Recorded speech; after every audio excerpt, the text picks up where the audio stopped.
পুজোর পর সকালকার নাস্তা খুব সুস্বাদু। তার সঙ্গে যে সালাদ, পেঁয়াজ, লেবু সবাই মিলে খুব সুন্দর হয়েছে। দাদা ভাই, দিদি ভাই, নমস্কার।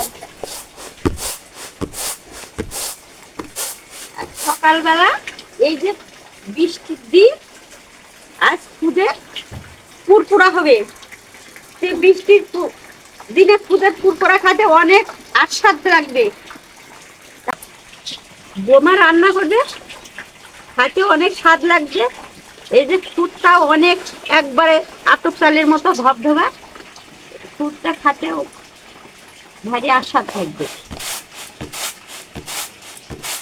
এখান থেকে কিছুটা আমি রেখে দিব।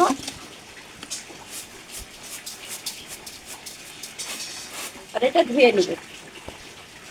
ধুয়ে আমি রসুন পেঁয়াজ ঝুরি করে নিয়েছি। মুড়ি রেসিপি হবে, তো আপনারা প্লিজ পুরো ভিডিওটা দেখবেন। এই যে আকাশে অনেক বৃষ্টি হচ্ছে, তো উনুনটা জ্বলে গেছে। এই যে কড়াটা বসিয়ে দিয়ে দেবো সরিষার তেল, দিয়ে দিলাম তেজপাতা, এই যে দিয়ে দেবো শুকনো লঙ্কা কাটা,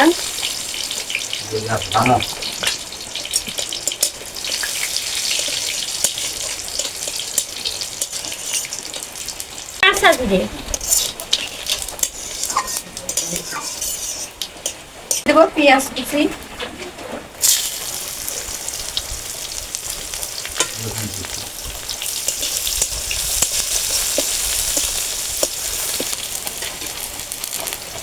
আর দেবো রসুন কুচি। দিদি ভাই, আর বৃষ্টি বাদলার দিনে বাইরে রান্না করা যাচ্ছে না, তাই ঘরের উনুনে রান্না তুলে দিচ্ছি। আপনারা দয়া করে কষ্ট করে ভিডিওটা দেখবেন, পুরো ভিডিওটা। কুচির এই যে দেখুন ব্রাউন কালার চলে এসেছে। এখন দিয়ে দিব ভিজিয়ে রাখা ফুল। এই যে ভেজে রাখা খুঁটটা দিয়ে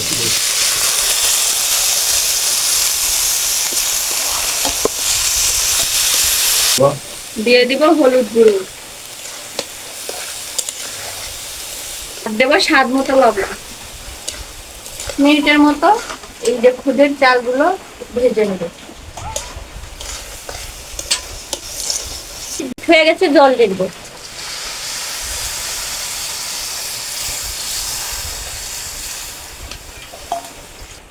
হালকা করে 5 মিনিট ঢাকনা দিয়ে রেখে দেবো।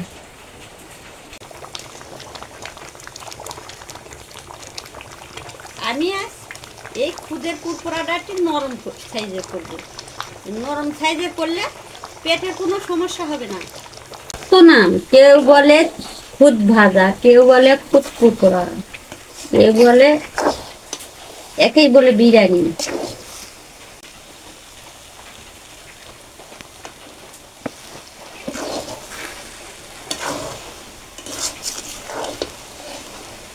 এই যে জলটা শুকিয়ে গেছে, অল্প একটু নাড়াচাড়া করে নামিয়ে দিল। আর খুব পুরপুরাটা হয়ে এসেছে। সরিষার তেল, একটুখানি সরিষার তেল চারে ধার দিয়ে ছড়িয়ে দিব, খাতে আস্বাদ লাগবে।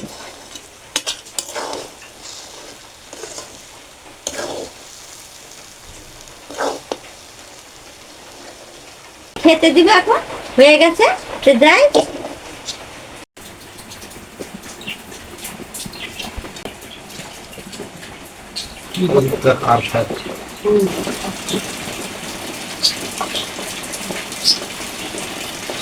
অনেক অনেক আস্বাদ হয়েছে পুরোটা।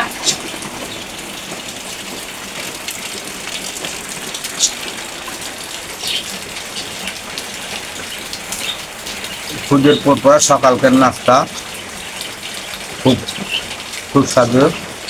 তার সঙ্গে যে সালাদ, পেঁয়াজ, লেবু সবাই মিলে খুব সুন্দর হয়েছে।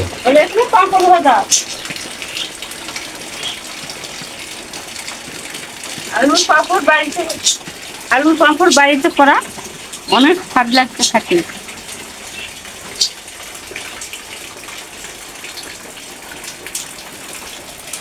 দারুণ হয়েছে বন্ধুরা। এই যে আমাদের এখানে 2 দিন থেকে বৃষ্টি হচ্ছে, তো বৃষ্টির দিনে খিচুড়ি অথবা এই যে খুদের পুরপুরা খেতেই ভালো লাগে। তো আমরা একটা খুঁজে তার সঙ্গে পাপড় হয়েছে। এই বৃষ্টি বাদলের দিনে এই খুদের কুরকুরা খেতে অনেক আস্বাদ লাগে।